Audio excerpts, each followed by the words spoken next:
Right, we're all here. So, hi, welcome everybody. Welcome to the New Moon Soundscape. It's so glorious to be back here with you. I was checking my diary and checking my recordings, and actually the last online session I did, the full one, 2 hour one we're going to embark on together tonight, was on New Year's Day, which is crazy. I decided to take January as a bit of an inward downtime, which we'll talk about in a moment. Which is really good. It's really good for me, really good for, I think, just getting some clarity after a really crazy 2020. But I've really missed everyone. I was really off social media. I haven't done anything live. And in the last week, I've just been amping up again with the live stuff. So it's really nice to come back to our held spaces here together.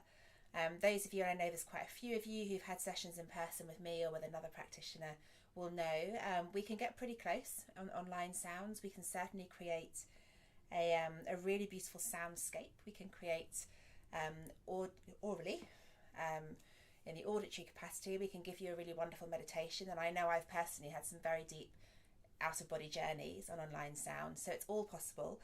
The one thing we can't replicate is the vibrational quality. Interestingly, lots of people say that particularly when they're working with headphones, they do feel the vibrations, and I think a lot of that's to do with our kind of auric field. So just be mindful, if you haven't had a live session with me before, there is a whole other landscape of the impact of the vibrations coming into your being, which we sadly can't replicate through the powers of the internet, but it's there for you when you're ready. So welcome.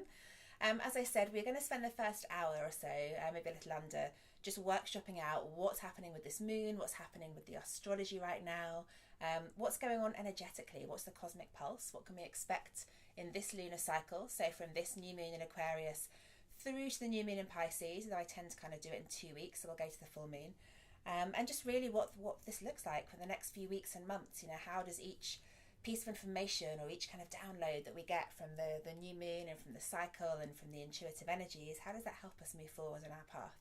So these sessions are really, they're therapeutic, they're healing, they're relaxing, they're meditative. Sound can tick all of those boxes or just one of them, whatever you want it to do. For me, the thing that sound has more than anything else, any other practice I do, is this ability to just get you out of your conscious mind, to help you really walk straight into your intuitive space and your intuitive realm, and help you just pull out some of those downloads and messages and let them bubble to the surface in a way that we just can't do when we're really conscious. And if you're anything like me, you find meditation can be really challenging sometimes. I found it really hard, especially the last few months. And sound basically just bridges that gap between the conscious and the superconscious and allows you just to drop, and it's such a good feeling. So I really hope you guys all enjoy the session this evening. The format will be that we're going to start with a bit of an overview of where we are. We're going to run through some astrology. We'll probably do a quick crystal bowl meditation early on just to get into the groove and get everyone's breath down, especially mine. And then we're going to talk a little bit about ritual kits, about oils. We're going to make a grid, pull some cards, and then we'll dive into the sound. So for that first hour, and this is the bit I often wonder, should we do the first hour on Zoom and then flip over? I always love when we do these in person. I really love the workshops to be super interactive, and it is quite hard to do, obviously, when we can't see each other, and it's really hard to do when not everybody has the chat. But please, if you have questions or comments or just have something to say, just drop your comment into the chat, and I can, for the first part at least, I'm close enough that I can lean in and we can have a conversation. I think I'm on about a 20-second lag, so if I don't respond to you straight away, just know that that's exactly why. We'll come to it quite soon. So without further ado, let's dive in. So we're at the end of the first chapter of 2021. That kind of feels like a relief, doesn't it, already? I'm sure most of you guys, like me, were not exactly under any illusion that it was going to be New Year's Day and suddenly everything was going to change. But I think remarkably lots of people did think that, which says a lot about hope, I think, in our society. But we've been moving through this kind of very inwards, introverted phase. That first 6 weeks of the new year, I don't know about you guys, but January for me is always an inward time. I tend to do the social media dodge. I tend to avoid kind of rushing out or seeing too many people. I am one of those people that normally does dry January, though I did give up week 3 this year. It just was all too much. People need laughs, people need wine. But we're kind of encouraged after the winter equinox. You know, it's the first shreds of light come back over the solstice on the 21st of December. but we're not really at the place yet where the seeds are being planted, where seeds are being laid into the earth, ready to take root. So we have this kind of pause almost in the darkness, in the shadows. Even though we are coming into a little bit more light than before the solstice, that period end of December until, well, really the end of January, for me is that absolute kind of quiet stillness. And I think that really is how it's worked out this year for lots of us. I don't know how you guys are feeling about that, but it certainly has felt to me like we've all been invited collectively just to slow down and go inwards and stop fighting. You know, we had all the, you know, we had summer to look forward to, we had Christmas to look forward to, and this new lockdown here in the UK is just like an endless beast that nobody can really predict. I think we're all hoping Easter, but, you know, and I think the best way of dealing with that in January was a little bit of inwards reflection. So this first chapter is coming to an end, or maybe it's coming to a beginning. We're just passing, or just have passed Imbolc, the ancient Celtic Wheel Festival, which was February the 1st and 2nd. I know some of you joined me at a retreat I played at for a friend that weekend, so thank you if you were there. Imbolc is a kind of a really beautiful moment of just that first thaw, and it's ironic that in this country it usually comes before the worst snow. But it's when we see the snowdrops start to pop through, and even the crocuses here and there, we start to see those first little moments of flower and colour and kind of seeds just beginning to push through the hard earth and begin to seek a bit more light. And on a personal level, I really think we do notice the difference in light. From the end of December to the end of January, it feels so much lighter. If you do things like surf or get in the cold water, swim in the ocean, you really do suddenly notice that you're fighting the light a bit less. There's actually more hours in which to engage. So good stuff. We've just got this enormous energy of new beginnings at the moment. The age of Aquarius is upon us, in my view.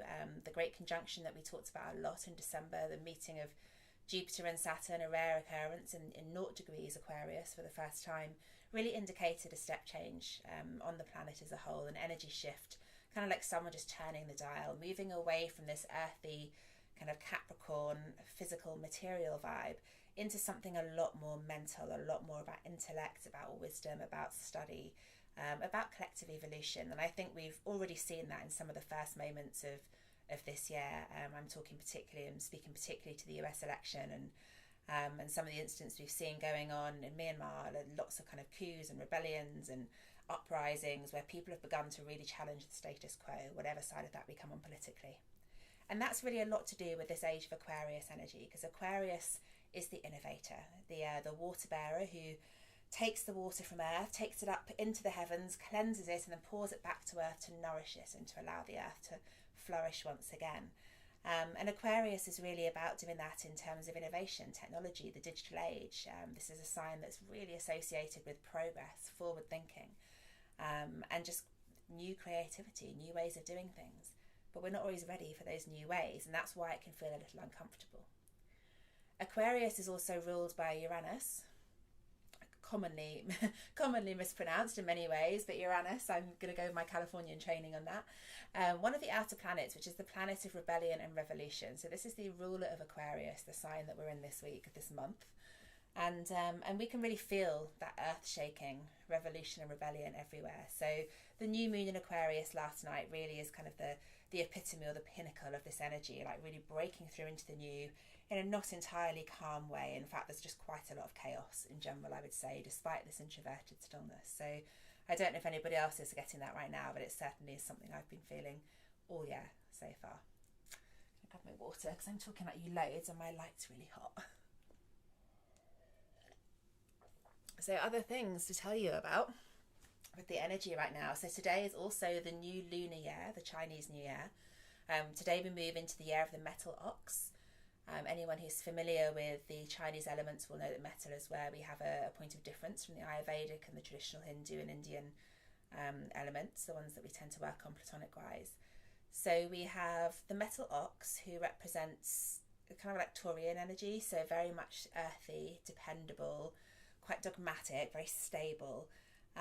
And that's like a really kind of grounding, solid energy, very high contrast to Aquarian, which is quite up in the head, very airy, very kind of not flighty. It's not a flighty air in the way that Gemini is. It's just kind of quite changeable, quite challenging. I mean, I was saying this on my IGTV today, and I feel bad because I have a very dear Aquarius friend, but Aquarian energy is quite challenging. It can be quite quirky. It wants to be different, almost to a point of acting out just to be different, very concerned with its own individuality.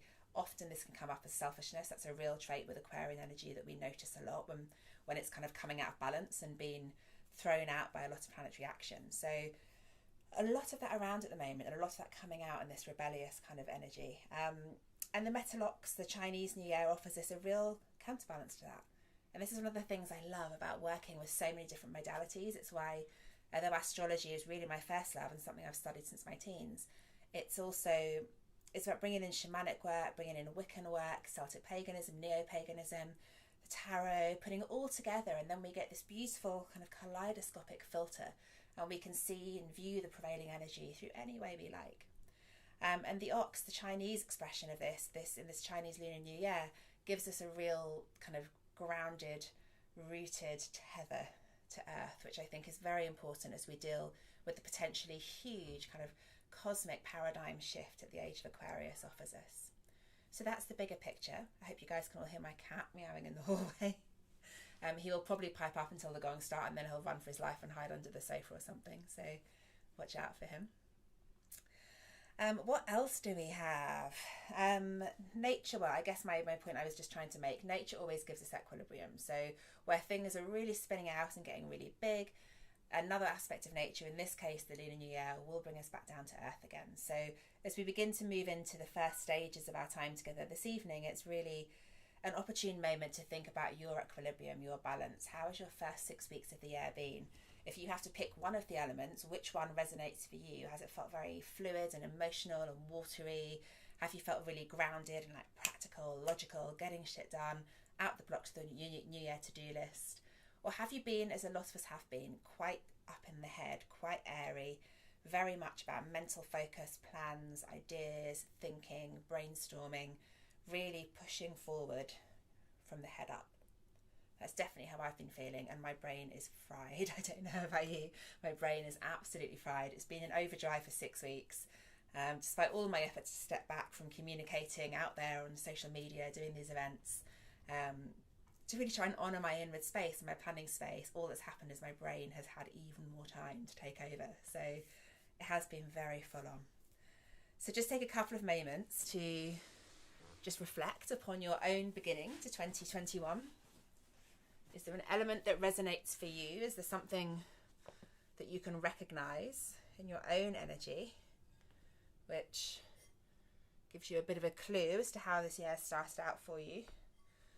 And what we're going to do, I'm just moving all my bowls into place here. What we're going to do is just begin with a little bit of breath work and the crystal bowls. It's one of my absolute favourite combinations. I don't have enough room for everything. God. And we are going to have a little bit of a starting meditation. So there's no need to lie down for this unless you particularly want to. I quite encourage people to remain seated. If you like a lotus position, that's always available. You can always sit with your legs out in front of you. You can do what I do and sit kind of knees going in one direction. It's particularly good if you have any knee issues like me. Or maybe sitting against a wall. That's always really nice for this work too. Okay. Hopefully you can see I've got my little arc of bowls. I normally only get to play 3 bowls at a time in here, and they're just so beautiful. I want to share more of them with you, but it's really hard in this space. So wherever you are, take a pause. Let your eyes close if you're ready to put your journal down for a moment. And take a deep inhale in through the nose, exhaling through the lips in a soft sigh.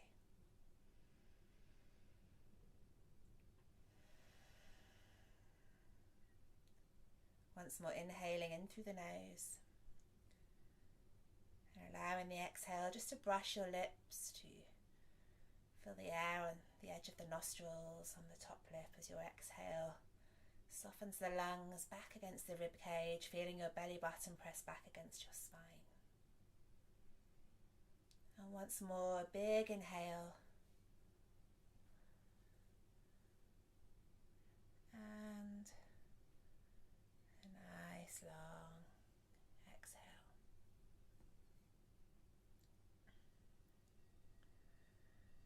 So then To begin by taking inhales in through the nose, we're going to hold and then exhale through the lips. So we're going to do this to a count of 4, 4, 8. So inhaling 2, 3 and 4. Holding your breath for 2, 3 and 4. Exhaling through your lips 2, 3, 4, 5, 6, 7 and 8. Inhaling.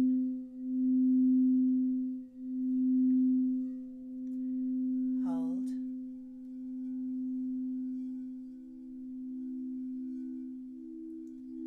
And exhale.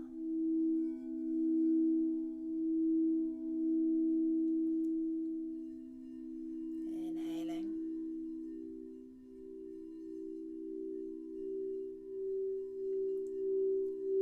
Carrying on in this pattern just for a couple more rounds.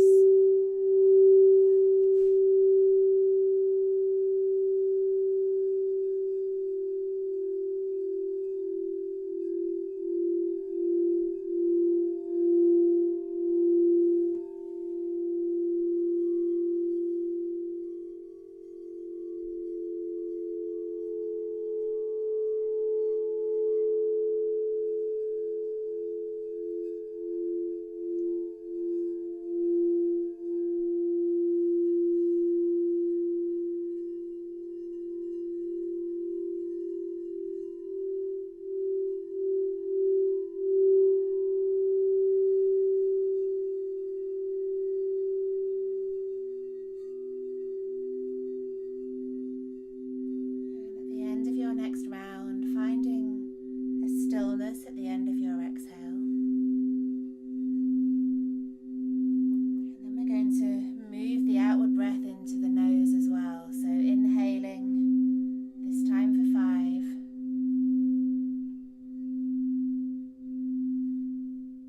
Hold your breath for 5 and take your awareness up to the space between your eyebrows.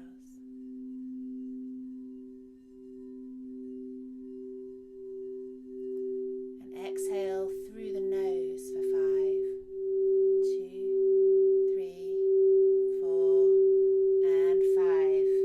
Hold your breath at the bottom.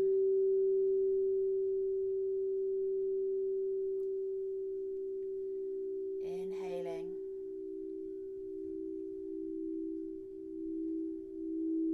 Hold your breath at the top. Awareness into the third eye. See if you can visualize any colours or sensitivities.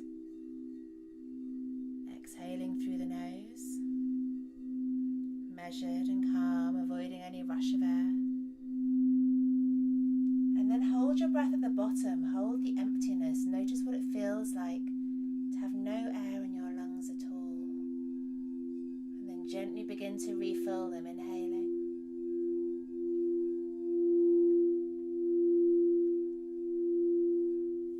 Continuing on with that circular breathing, inhale 5, hold 5, exhale 5, hold 5. Maybe increase the count if you feel like your lung capacity is up to it. If we were doing a full hour of pranayama, we'd get this all the way up to 12, so pick a number and go for your life.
to your space, noticing your breath. Notice how you feel. How does sound make you feel? Do you get the tingles? Does it excite you? Does it calm you? Such powerful medium. I'm always amazed every time I'm privileged enough to be in the sound space with these instruments, just how magical they make me feel. So hopefully wherever you've been, you are settled now, ready to move into your new moon intentions. I'm sure I don't need to tell you all, you're all seasoned lunar pros, that new moons are all about manifesting new beginnings, planting the seeds. As I've been saying, this really does feel like the end of this kind of prologue of 2021, and things can really get going now. This is the first really proper new moon we've had. It's also the Lunar New Year, which is really important. And it's really when we plant the seeds, so that when we get to the spring equinox in about 6 weeks' time, towards the end of March, that this is where the seeds begin to flower. So this is really our opportunity to decide how we want this year to go, to decide really what our resolutions and intentions are. So if you were someone who made plenty of intentions back at the beginning of the calendar new year, as I did, now's a great time to revisit them, to decide what sticks, what's important, what's achievable, what can grow and expand, and what maybe needs to be put in the can for 2022. So as we move into the session this evening, I invite you to keep having intention in mind, because this is a new moon ceremony, a new moon event.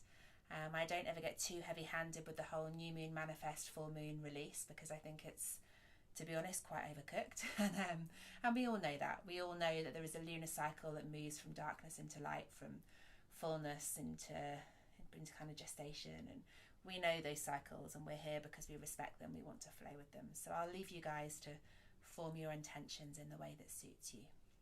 What we'll do now, though, is talk about astrology, one of my favourite things to ramble at you about. I know I often go really fast for this. I always promise myself I'm going to start simple and then dive down into the layers, and I always just end up getting myself super into the layers really early. So if I'm going too quick, or if you have questions, please ask, please put them in the chat, please DM me so that I can answer them as we go. We have about half an hour to rattle through astrology of the season, what's going on, what it means for you, how to read it into your own chart, and we're also going to do some cards and some crystals in that time as well. So I'm going to power on. Stop me if you need. I need to rearrange my lovely bowls, having got them all beautiful and set up for you. I can't wait till we have space just to be in a room and not have to reset the room like in between every single part of the session. So what is going on? Stellium. We're in a super stellium. I'm going to just throw it out, even though I know I'm on a time delay. Who knows what a stellium is? A stellium is the meeting of 3 or 4, depending on who you ask, planets in one sign. So the reason for that divergence is there are so many different methods, styles and ideas around astrology. There's so many different ways of reading a chart. The way that I was taught, Placidus Orb, in the kind of Western tradition, with a bit of Mayan chucked in, we say that there needs to be 4 planets. The reason we say that is that planets in some astrology, in particular in Whole House Western, are defined as including the sun and the moon. So we would call the sun and the moon luminaries, and all the planets are other celestial objects, or cosmological objects. Cosmology is the study of planets rather than stars. However, in some systems they include the sun and the moon. But basically, the shortcut is that if there's a lot going on one sign, we'll call it a stellium. So, for example, I have 4 planets, including the sun, in Scorpio. So I was born with the stellium Scorpio. And what this means is that I have a particular focus on Scorpionic energies. I have a particular focus on the kind of the traits of Scorpio, and they show up for me not just in my sun and my external kind of vitality and how I meet the world, but they show up for me in my communication style. They show up in how I deal with change and rebellion and revolution. These are clues to see if you can guess which planets they are. And you will notice that in your own chart. So I know some of you are really into your charts. I know lots of you have got your charts, some from me, some from someone else. But if you have your chart and you want to pull it up and refer to it as we chat through this now, it's a good idea. And if you have your chart and you need any help with it, obviously there's a few too many people to do loads of individual questions, but if you have your chart in front of you, I can probably help you with any questions you have.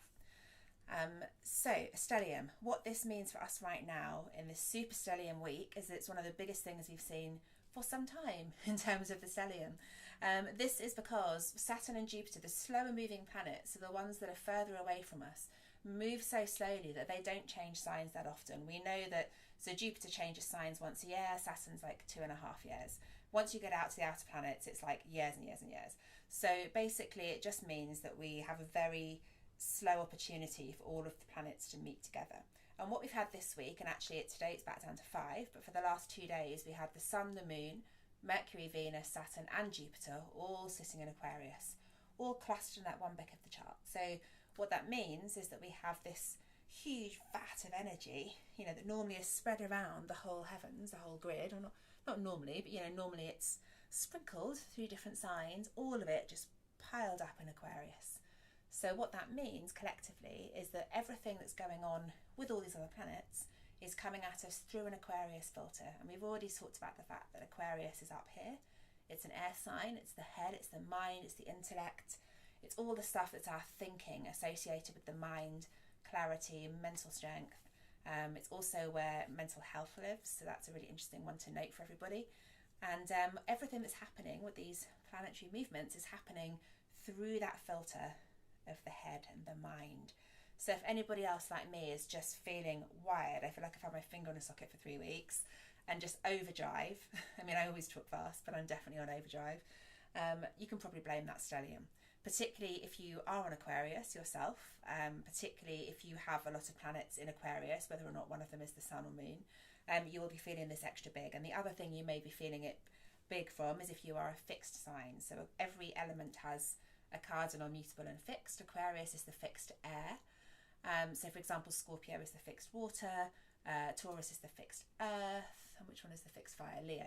So if you have any of those as a Sun or Moon, you'll probably also be noticing this stellium big. Make sense?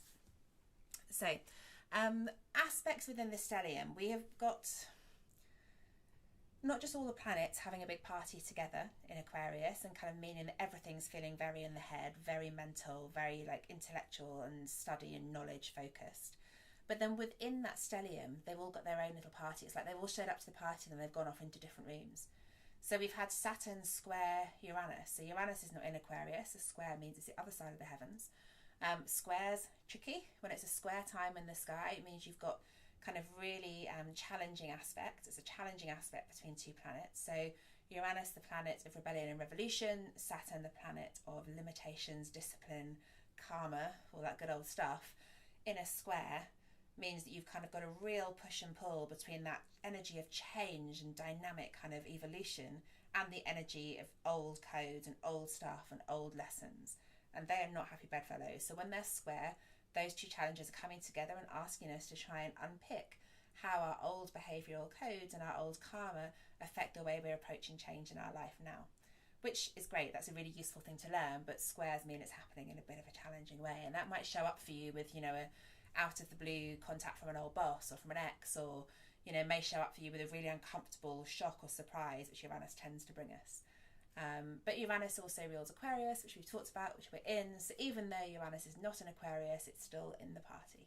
So that's been a biggie. That's a transition that's happening all week. It peaked at the beginning of the week. That's why it was really icky on Monday and Tuesday. And I know a couple of you I was messaging directly with about just depleted energy, because that was a really draining aspect. And then we had another big one. We had the Sun square Mars. So the Sun, obviously our life force, our vitality, our energy, our big out of the box facing of the world, with Mars, solar plexus, action, motivation, confidence, courage, doing, the warrior. These are big fighty energies.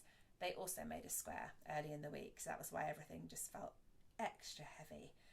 In lots of ways, that energy with the Sun and Mars is very much about getting things done. It's progressive, it's big, but this is all happening under the lens of a lot of big overthinking with Aquarian vibes, and also Mercury Retrograde, which we'll come to.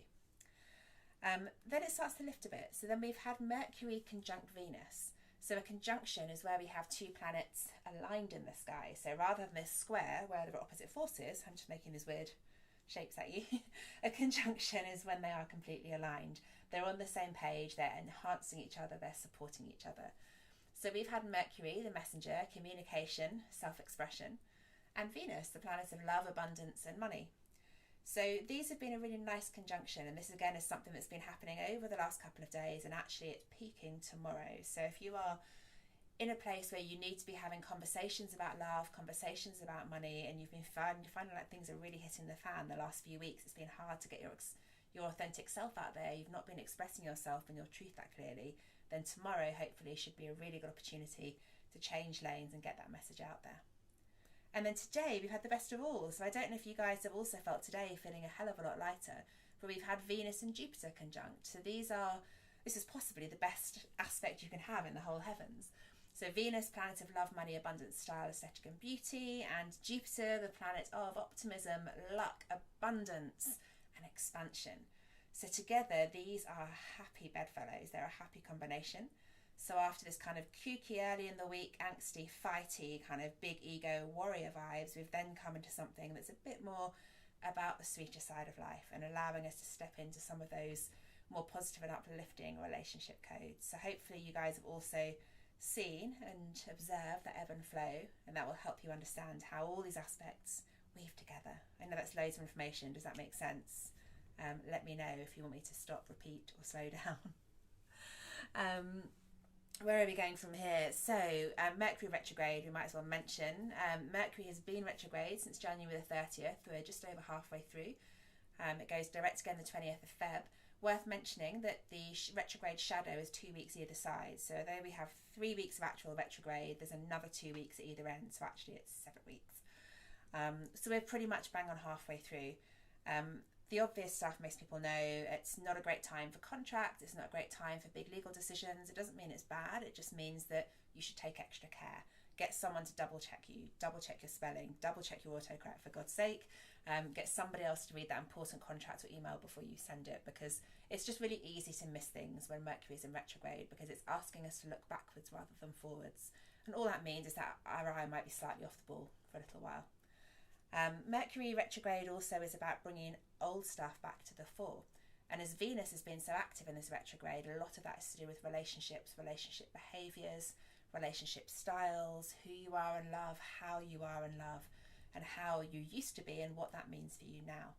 So if you're kind of struggling with love for yourself and your relationship with your family, we've all been in close quarters for a long time now, so things are surfacing. We've all seen that in many different ways in parts of our lives. This is a really good time to do the work around that, to take a look back, see what you can learn from previous experiences, whether in this lockdown year or way back, and see how you can apply them going forward. Retrograde, when Mercury is retrograde, it's really not this big kind of toxic disaster that we tend to get memed on Instagram. It's really much more about an opportunity for pause and slow down, backward glancing so that you can move forward. Hopefully that makes sense. Let me see. The last thing I wanted to say on the astrology front before we quickly get down onto the grid and into some cards is about Aquarius as a house. So overall, the simple kind of introduction to the simple introduction to the skies is that the planets give you your what, the sign that the planet is in gives you your how, and the house is going to give you the where it happens in your life, which area of the house. So Aquarius for you, you may have nothing in Aquarius. I've got nothing in Aquarius really. I've got my South Node there. But I know that Aquarius is my second house, which deals with self-worth, self-esteem, and also with money and resources and abundance. I keep saying that word today. It feels very relevant with Jupiter and Venus. So I know that all this activity that's going on in Aquarius, all the stuff I've just been talking about, so the Venus, Jupiter, the Sun, Mars, Saturn, Uranus, all of that stuff that's happening in Aquarius, all about the head and the mind, for me is going to show up most likely in my second house of self-worth, self-esteem, and shit to do with money, which is really interesting because it really has. I've spent the last 2 weeks really on a bit of a journey with my own confidence and self-esteem. Coming back to these lives is a big thing for me. It was a lot of work for me to learn how to be comfortable talking to you guys like this. Coming back to Instagram has been really hard going. We all know Instagram is very bad for your mental health, and that's been quite hard work. And I've embarked on some guidance with a mentor to deal with this. And also money for me has been a really big thing. It's been a long, tough year without any support from the government. And then finally, in this period, things have moved. A new grant came out that I was finally eligible for. And like a lot of us here in Cornwall are very grateful that it feels like some of those abundance codes and scarcity codes have shifted a bit. So it's really interesting that for me, the second house, all of the things that are big in the second house have really been what's been big in my life during this Aquarius stellium. So if you know which house Aquarius is for you, if you don't, you can Google it, look it up, drop me a message and I can tell you, or ask me when we have a chance to chat and I can tell you. This is a really good time to have a look at that house, really look at those themes of your life and see if you can connect what's going on with all this big planetary activity to what's going on in the area of life. If it's not immediately obvious, it might just need a bit of a meditation or a sound bath, how convenient, for you to really dig into those codes and see what comes up. Hopefully that makes some sense. So for example, you know, if you're in the 8th house and it's career, you're looking for kind of a lot of mental activity around career. Are you changing your career? Should you be changing your career? Are you looking for a second career? What about a side hustle? Looking at things like the Mars and Sun square, and that house in particular is going to be really important because it's about taking action, doing something about it. So hopefully that gives you a bit of a guide as to how to like step through each of those kind of aspects. You know, we have the planets, we have the signs, we have the houses, and together they give us a roadmap, a blueprint to help us understand how to feel our way forward. I'm going to pause for some water and I can see a couple of messages. Dita. Almost spooky. Yeah, I mean, it totally is. It's really interesting. Like, I have been doing a lot last year of bitching and complaining about money and about how unfair it is that second homers are getting so much money and those of us that live and work in Cornwall are being left to struggle. I've been super vocal about it, and actually what I've really noticed is that I've really been articulating myself badly, that my Mercury energy, my Mercury's in Scorpio, and it's quite volatile, and I've really noticed that my expression in this area has not been appropriate. I've been too mouthy, I've been sending anger and aggression into the wrong direction, away from people that can actually help, and just lashing out. I've really caught myself doing it, and actually that's something that I've really looked at carefully this first few months of the year. Adjusted my relationship with money, adjusted my approach to why I'm frustrated about the whole situation.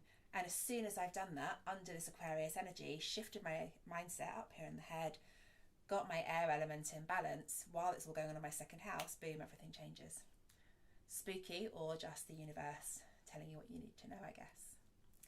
So with that in mind, what we're going to do is a little bit of grid work.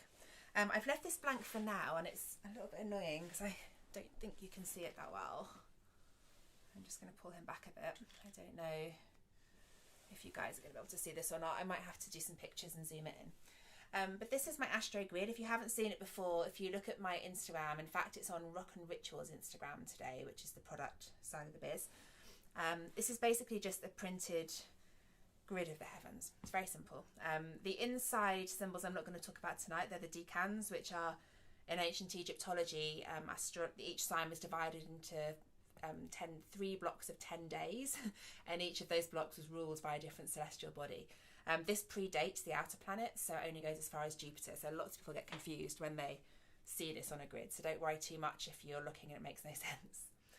So someone asked me the other day how I use this grid, and one of the things I do is I have a little bowl which is basically just tumblestones, cheap easy little pebbles basically, and I've got one for each planet that I've picked to correspond to each planet. So most mornings I have this set up over there when I'm not streaming for you guys, and I have the grid set up all the time, so every day I can just look at my Time Passages app, look at what's happening in the sky, and just move each planet around a little bit. So for example, we know that the Sun is currently in Aquarius.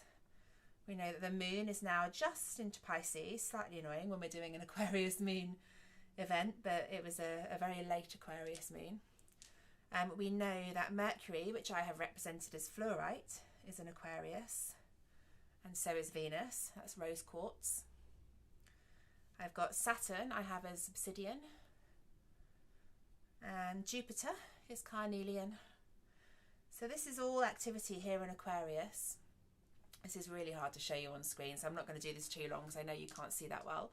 And then my 3 outer planets, I always use green aventurine for Uranus because that is a stone of transformation and change. So he is over there in Taurus right now. Mine went blank. Neptune. Neptune is amethyst. He is over here. And Pluto, labradorite, stone of transformation and deep change, very scorpionic. That is down here. So you can see that we've got a really big cluster of everything going on one side of this grid. Even if you can't see very clearly, you can see that I've just put all of those down on one side. So just going to get the rest of my crystal collection. So what I like to do is to use this grid to lay out the heavens, and then I pick something big, an anchor, to go in the centre of my grid, and I've got celestite today. Those of you that have moon books will also have a little piece of celestite. This is such a beautiful stone, really kind of almost a grey blue, and celestite is well known for calming chaos. So I couldn't think of a better crystal to ground my energy and the energy of this grid, because there is just a lot of chaos happening. So celestite is going down there in the middle to ground the whole thing together. And then what I've done is pick a crystal for each of the 4 winds, the 4 directions, the 4 elements. And this is a really nice way to work with crystals. I get asked a lot what to do if you don't have thousands and thousands of crystals in your collection, because whenever I do these, I'm really mindful that I've got literally thousands, and most people have maybe like 10. And you don't need to make things symmetrical and pretty. All that stuff you see on Instagram is very nice, but you know, pretty symmetrical altars is not really what it's about. It's about gridding energy, creating like a vortex that you can draw the energy up from the center of and bring into your practice, into your meditation. So don't worry, basically, if you've only got one of things. I'm actually using 4 totally different crystals here, one for each of the elements. So I chose for my earth crystal, manganocalcite, compassionate, gentle. I feel quite delicate right now, actually, and I need to feel grounded, but in a very kind of soft way. It's like just a really nice hug with a really lovely fluffy cat is how I see this one. I forgot to mention as well, it's a good idea to orient your grid according to the actual sky if you can. Otherwise, just make sure north is going north. Use the maps app on your phone to check that out. So I'm going to put my calcite here in Aquarius, north. East is air, so this is concerned with the head, with all the stuff we've talked about with Aquarian vibes. I'm using howlite, a nice, it kind of looks like a little white marble. Howlite's so calming. And for me, I mean, I'm pretty hectic in the head most of the time, as you can probably tell. But this Aquarius vibe, this last few weeks, has been so full on. This Aquarius moon, it really peaked for me in the last 2 days when the stellium hit on Wednesday. It was just overdrive. My brain has been so busy.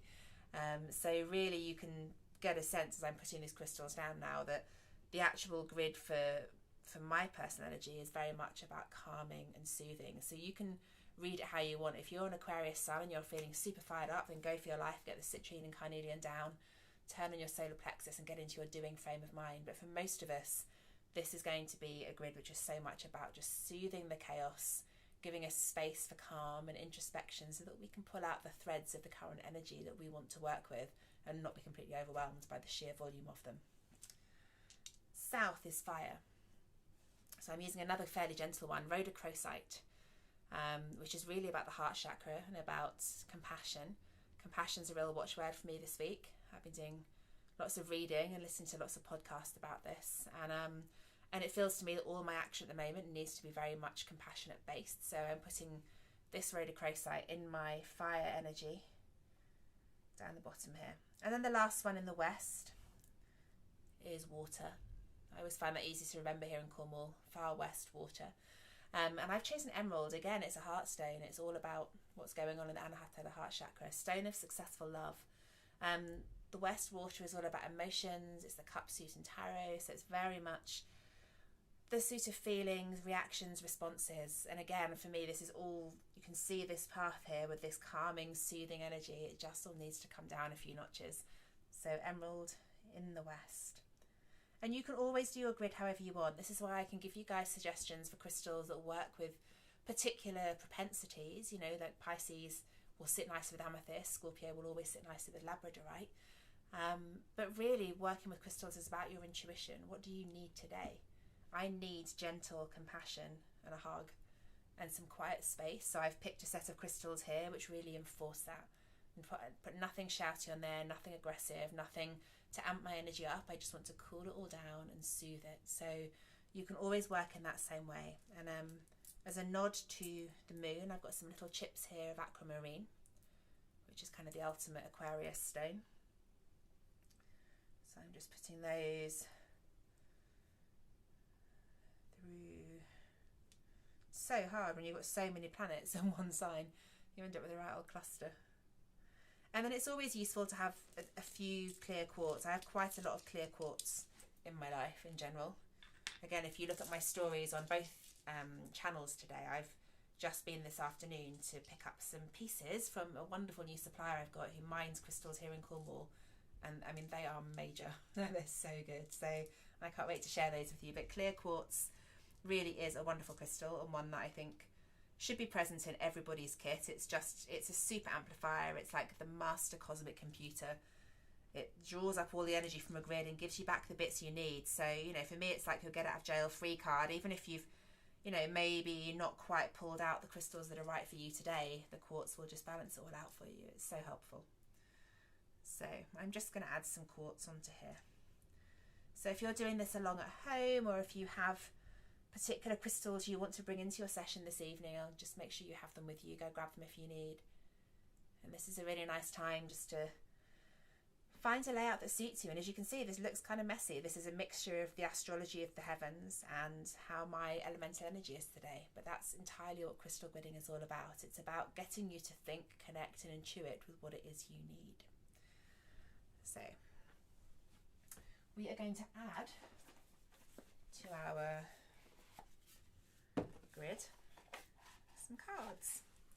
I do this every session. I never ever remember to pull the symbolizing card out, so I'm going to have to search for it while talking to you. So every tarot, every astrology sign, sorry, every zodiac sign, this is why I always should do it before, because I try and talk and then I lose what I'm saying. Every sign has a corresponding card in the major arcana. So for example, the Emperor corresponds with Aries, Justice corresponds with Libra, and the Star corresponds with Aquarius. So I am looking for the Star, and the Star represents like healing and bliss and hope, and they're really nice energies for Aquarius. You know, Aquarius is the humanitarian. That's the energy we're under despite all this chaos and all the cosmology this week. We're really still under this overarching Aquarius vibe, which is about a changed world, a new paradigm, about stepping into new opportunities, new ways of doing things, new ways of living, new ways of sharing our truth. It's innovation, it's technology, you know, it's progress. And the Star is really all about that, and about doing that in love and in bliss. So it's a really beautiful card. It's probably going to be like literally the last card in the deck now. I bet it is. It's so funny. Oh my god, it literally was the last card in the deck. Oh my goodness. Okay, so the Star. I'm not doing a whole bunch of smudging and smoking with these cards, by the way, because I'm mindful of time, but obviously do always cleanse your cards before you begin any session. I tend to just use my tuning fork. You can place a crystal, or grid crystals. 3 quartz is nice, 3 selenites. And really it's about intention and invocation, invoking the cards to be clear of any previous energies, asking them to collude with your spirits and your guides to pass along to you the intuitive wisdom, surface the information that you need to move forward. So the Star is the card that I'm using as our kind of signifier to hold everything together. So what I'm going to plan to do today is to look at what's going on in Aquarius. I'm going to pick a card for each of the celestial bodies that's in Aquarius.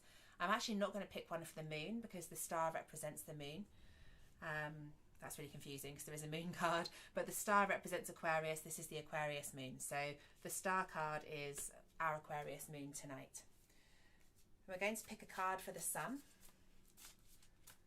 So my question to the cards, my question for myself, and my question to put out to all of you is, collectively as a people, as the sun is shining in Aquarius, what do we need to know about how to move forward with our innovation, how to move forward with new ideas and new creativity? So I always just split the deck, just peel one off. Here's our Sun card, 8 of Wands. So 8s are tricky in tarot. I know Annabelle is doing a tarot deep dive right now. You may have come across this already, Annabelle. 8s are kooky. The minor arcana, the the numbered cards of each suit represent your journey with that kind of feel, that element. So for wands, we're dealing with fire. So we start at the ace, we move up to 10. 5 is always a bit of a challenge, 8 is the other challenge. 8 of wands, and you can see this kind of lightning bolt. I'm just going to try and show you a little closer.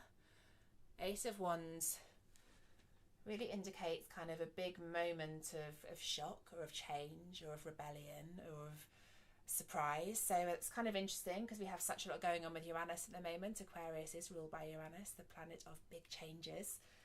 So for me, that as a sun card, I'm going to place my sun crystal on it so I remember what it is.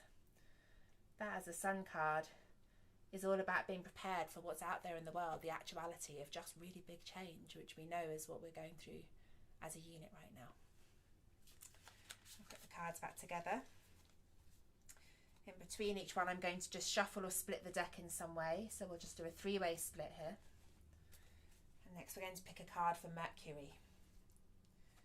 So we're working in a Mercury retrograde. I love a Mercury retrograde, and actually it's worth saying when you do your chart, whether you do it yourself and run it on one of the apps or get me or someone else to do it for you, if you were born on a Mercury retrograde, remember there's 3 a year, so there's a reasonable chance, a third of us-ish are born during a retrograde. You're actually going to find these much better times. I was born in a Mercury retrograde on a new moon, and actually I find retrogrades really quite comfortable. To me, the energy feels more natural in them. I tend to feel less like I'm fighting the world during a retrograde, and then when we go back to direct action, I'm a bit like, oh God, I kind of like the darkness. Maybe that's the Scorpio in me, but it's interesting if you do have a retrograde of Mercury in your chart that you may feel quite different at this time. So do look that up. It's worth to note. So retrograde Mercury in Aquarius. What do we need to know about our self-expression as we move through this sign of progression? How can we express ourselves more clearly in the new age of Aquarius? I can see you said something. I have to have a quick look. Okay, Father of Cups, that's interesting. I'm going to put my Mercury crystal here. So the Father of Cups, once we get out of the numbered minor arcana, we move into the court cards in this deck, and I'm using the Wild Unknown by Kim Krantz tonight, by the way. This is probably my all-time favourite deck, actually. Here's the box for anyone that needs to know. I'm going to be stocking this on Rock and Ritual soon. We're launching the tarot shop in about 3 weeks. I'm very excited. We have about 15 amazing decks, and I'm such a tarot geek, I can't even tell you. I've got so many to share with you all. The Wild Unknown is my fave. It's such a good deck. And then this one, it is Father, Mother, Son and Daughter, as opposed to King, Queen, all the other options you can have. Father of Cups, so this represents the kind of completion of the cycle of emotions. So actually this is really apt for Mercury. Mercury is asking us to really look backwards at our previous experiences, particularly in the world of relationships and love in this particular retrograde. And it's asking us to use the learnings, the stuff that's come up in our minds to inform our emotions moving forward. How do we feel about the stuff that happened to us, and how are we using that to change our forward trajectory? So Father of Cups is really a good card for Mercury. It's very much about mastery of emotions. Let's have a look. Oh my God, Annabelle. I'm sure the numerology and the wands. Oh, the wands. Chaos. And the numerology in tarot, I mean, there's so many different ways of reading it. I've been taught it 2 totally different ways, so I often kind of either get confused or a bit annoyed that I've been taught it 2 different ways. But like, all of these practices to me are totally intuitive. You can go away and learn the meaning of every card, which I did when I was like early 20s. I literally learned everything, like rote style, like I was revising for GCSE. Did it really help me read tarot? No, it's about fine-tuning your intuition. You can learn what the meanings are, but you can read that in the book anytime you like. It's really about your intuition.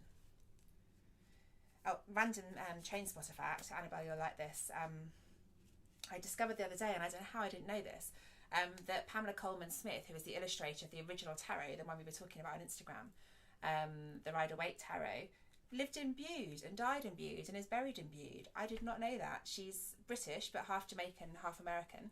And she spent the last part of her life living in Bude in North Cornwall. Random. So yeah, I can't believe I lived in Bude for 2 years and I never knew that train spotter fact. Gloria, how can you tell in your chart if you're born in a Mercury retrograde?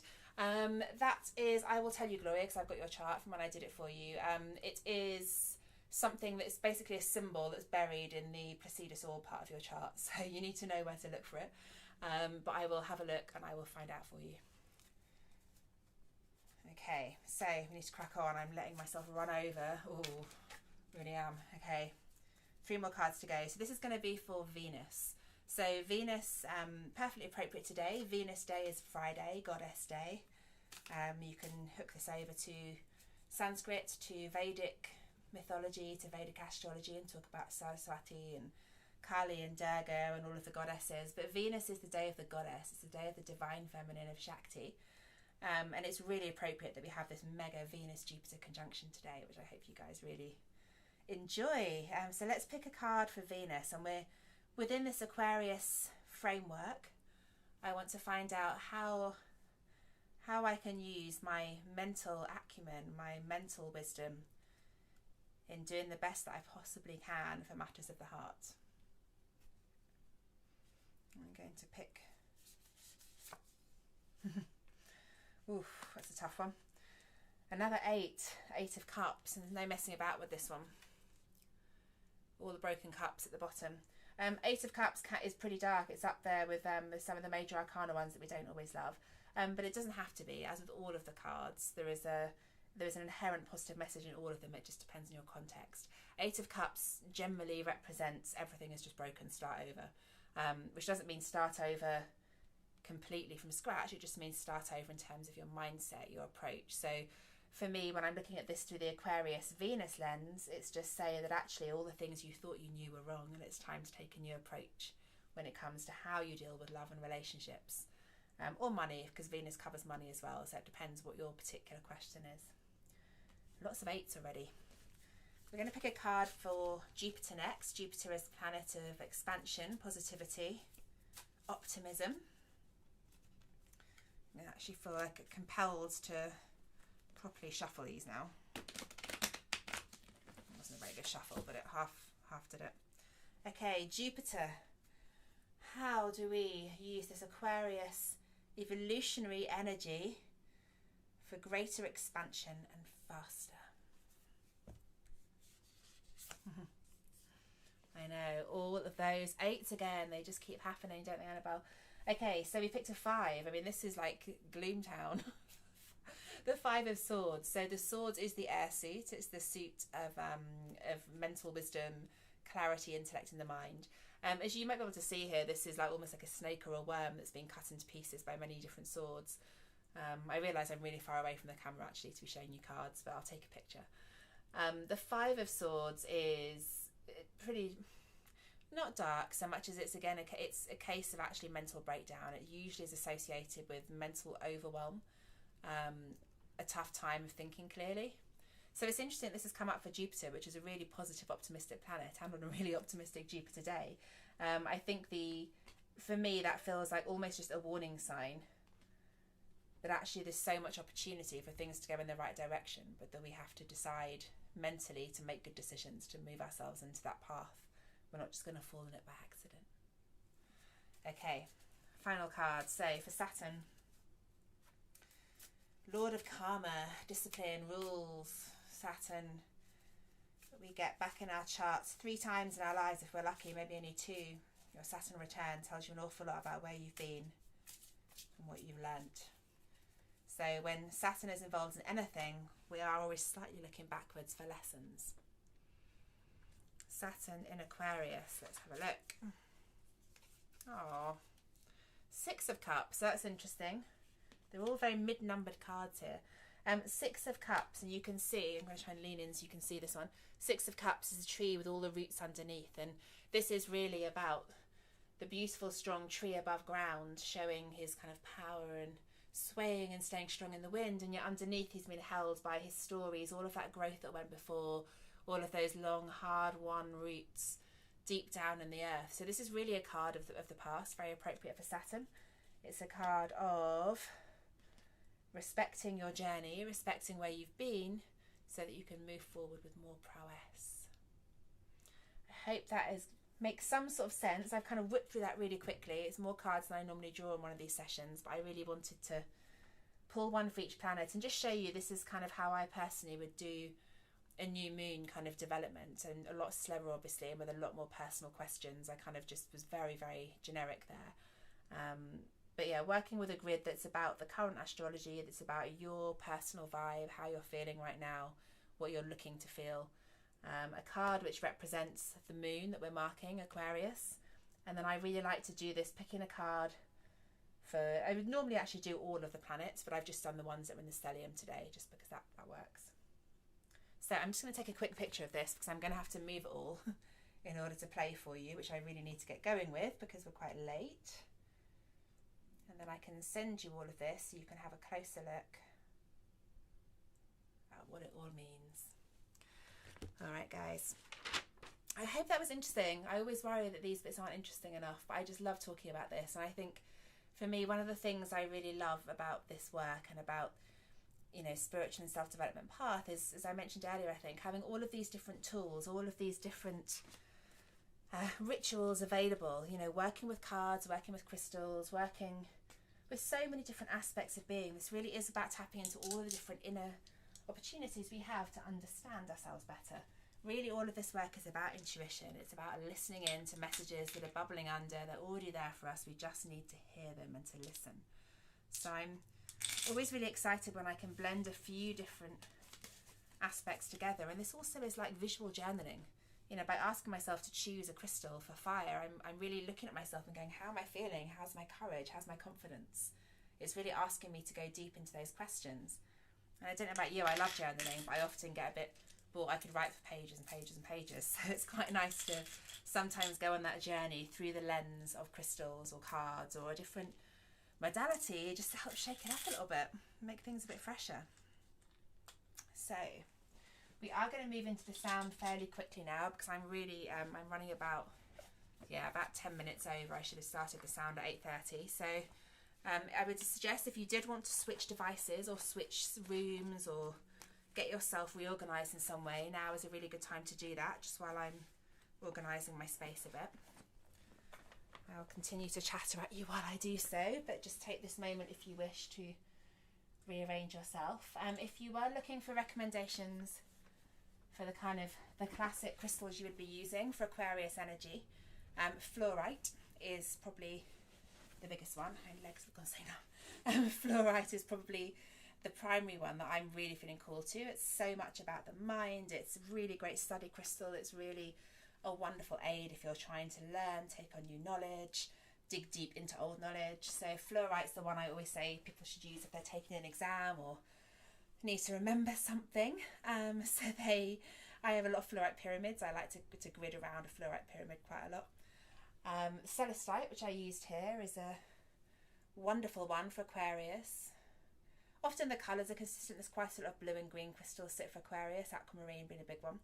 And they're calming. You know, Aquarius energy is the kind of quite feisty air energy. It's busy, it's thinking a lot, it's quite hectic. So things that can bring you down a little bit. So Aquamarine Celestite is also really, really good. Lemurian Quartz, which I've only got like a dinky little bit of here to show you.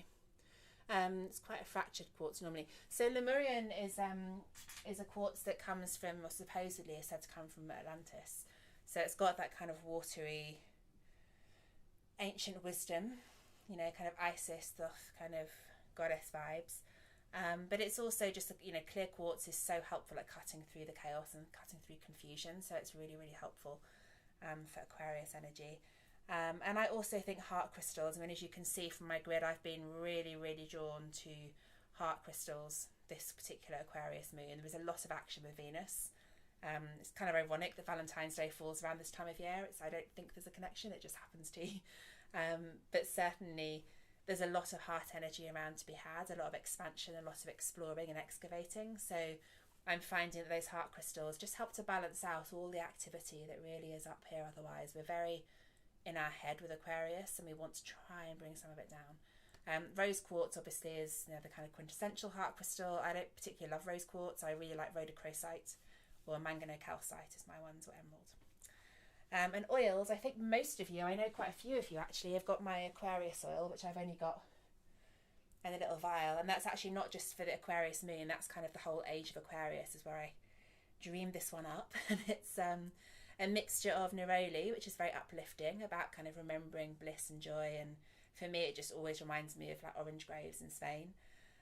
Coriander, which is very warming, which we need at this time of year, and also kind of defrosting us as we move into a new phase from kind of a cold, like hibernating phase. So you can think about that in terms of the winter, moving out of winter into spring in this February-March period, or in the bigger age of Aquarius kind of paradigm, that we're moving out of 200 years of like darkness and industrial revolution, and now we're moving into the lightness and spring of a digital revolution. There's also peppermint in here, which if you have headaches, migraines, anything going on in the head, is one of the absolute best essential oils. A couple of dabs of it in the temples and up the third eye is amazing. You only need the tiniest drop though, because it really is strong. It'll make your eyes sting. And vetiver is my secret ingredient in here, which is actually used in lots of men's cologne. So I think lots of people have commented that they think this Aquarius one is quite masculine. And it's really, it's a really grassy, earthy one. So what I was just saying about bringing energy down from the head down into tethering back to ground, I think vetiver or grass, any kind of earthy or woody scent is going to be really helpful for that. So if you have a choice of essential oils, then I definitely suggest something floral and light, something kind of crisp and citrusy and sharp to cut through and create mental clarity, and then something woody or earthy just to pull you back down. So those are my suggestions for the new moon in Aquarius. Thank you all for your attention in that hour-long chat, which is so late. I'm so sorry. Gloria, yes, Saturn and Aquarius. I remember you had that. I can't remember which crystal I gave you, but it was something I was really pleased with, and I've forgotten which one it was. Yes, if you have, it's just worth mentioning, and I promise we're going to do some sound, that if you have either Saturn or Jupiter in Aquarius, then this is a big year for you regardless, because of the great conjunction moving into Aquarius. We can really drill down in detail, and this is the sort of stuff I do on one-to-ones, in much more extensive detail, down into which degree of Aquarius you're in. The retrograde is between 11 and 26 degrees Aquarius, so you can also have a look at what you've got in your chart between 11 and 26 degrees. This is really getting into like deeper level astrology now, but you can really look at particular aspects of the heavens to really kind of pull out some themes for yourself. But Saturn in Aquarius or Jupiter in Aquarius is really going to be expansive for you this year. So we are going to gently shift into the sound, change gear slightly, because I've literally just talked at you continuously. I honestly can't wait so we can get back to in person, because I really miss just taking questions as we go along and just interacting in a group, and everyone would have to share the oils around. I mean, it's so amazing we can still do this, and I'm so grateful you guys are all here. So thank you for showing up for me as well as for yourselves. I really appreciate it. But yeah, I'm so nervous in front of camera. You can probably tell by how fast I talk, and I get really nervous. I just want to share things in a way that Super 7, that was it, Gloria. I just want to share things in a way that I love. I hope you love. So I hope you do. Yes, Super 7. It was very special. Okay, so wherever you are, now's a good time to make any last notes if you've been scribbling away, taking things down, or if you've been evolving your intention or mantra while I've been talking to you about astrology and what's going on right now. Maybe some of the themes I've talked about, maybe a particular planet has struck out for you, maybe matters of the heart feel really important right now, maybe your reframing of the understanding of abundance, something that's been huge for all of us the last year, feels really big. Maybe it is about communication, self-expression, speaking your truth, in which case Mercury might be having a big effect for you. If any of these things resonate in particular, take a moment to jot that down. You might want to ask later or look it up, but you may suddenly discover that you have a planet in a part of your chart you hadn't realised. And we're going to take a few deep breaths. And just as a collective, remind ourselves that we are on this Aquarius new moon planting seeds for a new season, for the spring equinox. So we have 6 weeks or so to go, and then we'll be moving into spring, into an astrological new year in about a month. So what seeds do you want to put in the ground now, so that when we move into that phase, you are all ready to flourish and grow?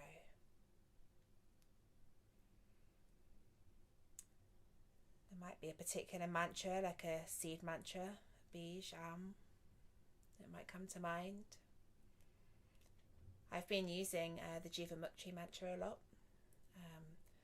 Loka samasta sukhino bhavantu, which is may all beings everywhere be happy, free and joyful, and may my own thoughts, actions and words contribute to that happiness, freedom and joy. It's very kind of appropriate for Aquarius vibes, for that humanitarian reaching out to support others energy. And maybe ask yourself the question, where in your life do you need the mentality of the metal ox, the lunar new year? That diligence, digging in, bit of dependability, bit of stability. And where do you need the star, the Aquarius key? Hope and healing and bliss and light.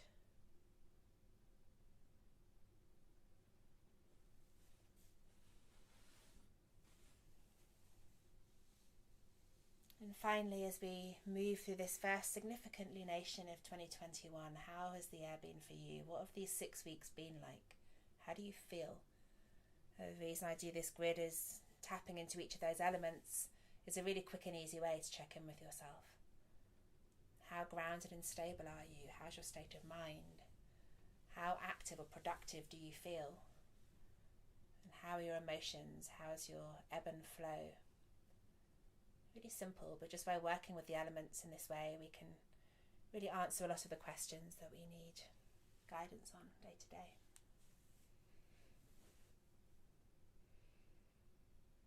So as we begin to work with the sounds today, I'm going to invite you to get your eyes softly closed if they haven't already, and find yourself in a visualization of the world as you would like to see it.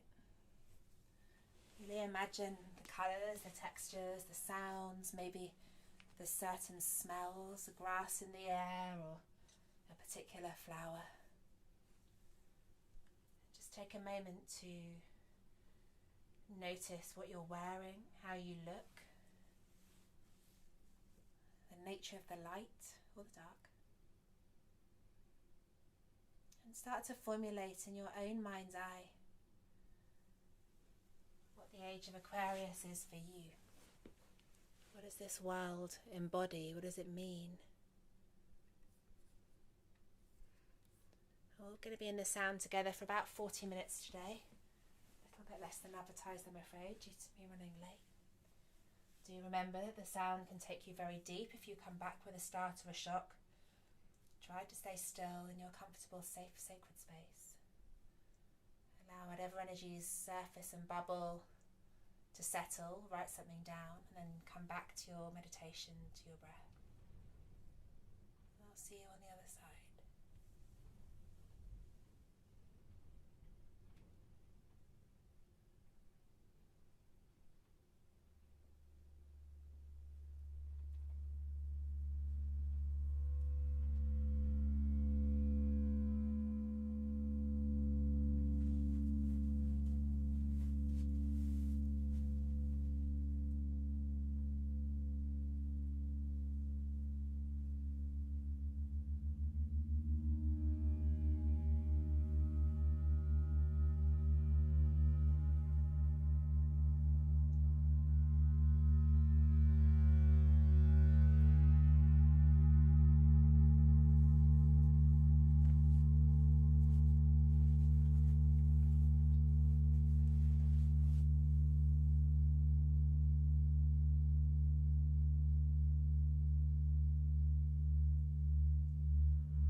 slowly without disturbing yourself too much just yet. Send your conscious mind back into that vision of the future that you began your sound journey with. Back in the space where you visualize the world the way you'd like to see it. Maybe there's no cars or no plastic or no colour red. What would you do if you could choose everything? And how does it feel? How are your emotions? How's your soul? What can you smell? What texture is the air? And as you find yourself physically in your vision and your illusion, or is it real maybe, of the future, you realize that it's there for you to create. This season, this Aquarius moon, this time of profound change and empowerment and evolution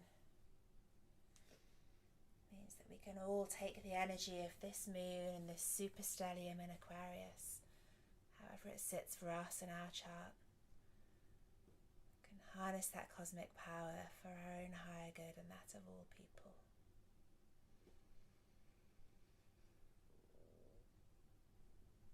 As we gently find our way back, even though we are a couple of minutes over, I had a piece that I wanted to share with you all. So as you gradually start to come back into your body, I'm just keeping a couple of bowls going gently and just lock your conscious mind into my words.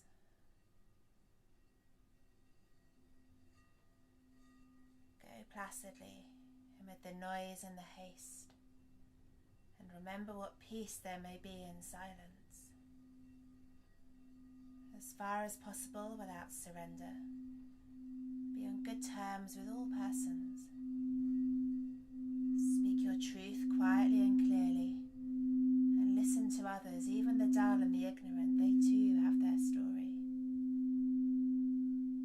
Avoid loud and aggressive persons, their vexations to the spirit. If you compare yourself to others, you may become vain and bitter, for always there will be greater and lesser persons than yourself. Enjoy your achievements as well as your plans. Keep interested in your career, however humble. It is a real possession in the changing fortunes of time. Exercise cautions in your business affairs, for the world is full of trickery. But let this not blind you to what virtue there is. Many persons strive for high ideals, and everywhere life is full of heroism. Be yourself, especially do not feign affection. Neither be cynical about love, for in the face of all aridity and disenchantment, it is perennial as the grass. Take kindly the counsel of the airs, gracefully surrendering the things of youth. Nurture the strength of spirit to shield you in sudden misfortune, but do not distress yourself with imaginings. Many fears are born of fatigue and loneliness. Beyond a wholesome discipline, be gentle with yourself. You're a child of the universe, no less than the trees and the stars. You have a right to be here. And whether or not it is clear to you, no doubt the universe is unfolding as it should. Therefore be at peace with God, whatever you conceive him to be, and whatever your labours and aspirations in the noisy confusion of life, keep peace with your soul. With all its shams, drudgery and broken dreams, it is still a beautiful world. Be careful and strive to be happy.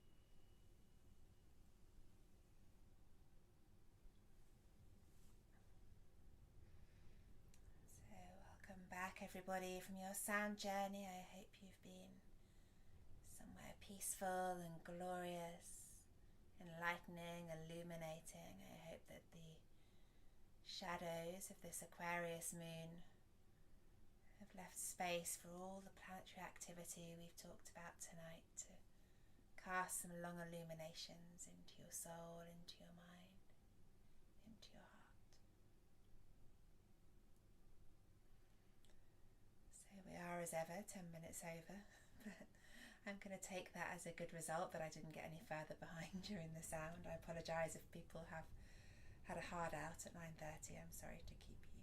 Thank you for staying. So that piece that I read you at the end, it's sometimes called the Desiderata. I've always just called it Go Placidly, the first two words. It was a huge, great frame on my grandparents' bathroom door when I was a little girl. And whenever I was noisy and acted up, I probably would have been told I had ADHD, but they didn't have that in the 80s. And whenever I used to get really hectic, I'd be sent there to go and read it to calm me down. And I learnt it by heart. Actually, I was reading it then, but I realised I did almost completely still have it in my heart.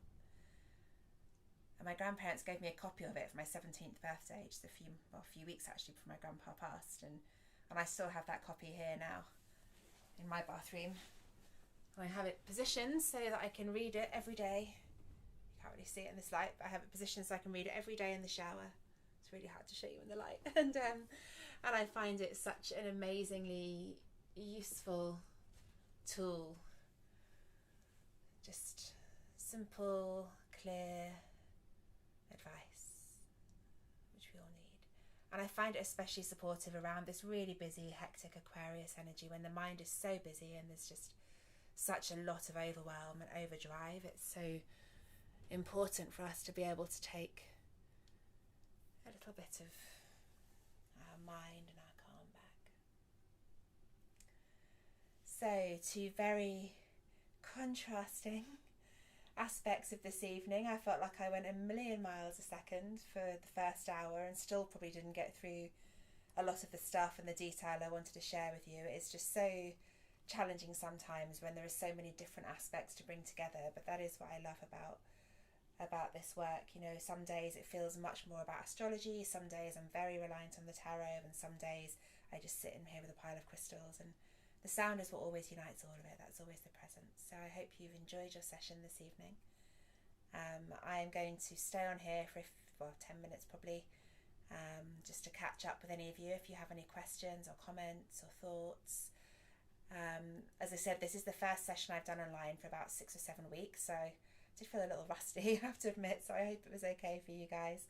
Technically I hope it was really like glitch free. I don't think anything dropped. I kept glancing around, but I think we made it. So let me know how you all are, and I hope you have a beautiful rest of this lunar season. As I said, it's the Lunar New Year of the Metalox today, which I feel, although sounds quite staid and exciting, especially if, like me, you were born in the year of the monkey, full of chaos. It's I think a little bit of stability, security and diligence is perhaps what's called for, and to counteract this big Aquarian vibe. So hopefully somewhere in all of this astrology you'll find the thing that resonates for you and focus on that this week. As predicted, the cat's just returned.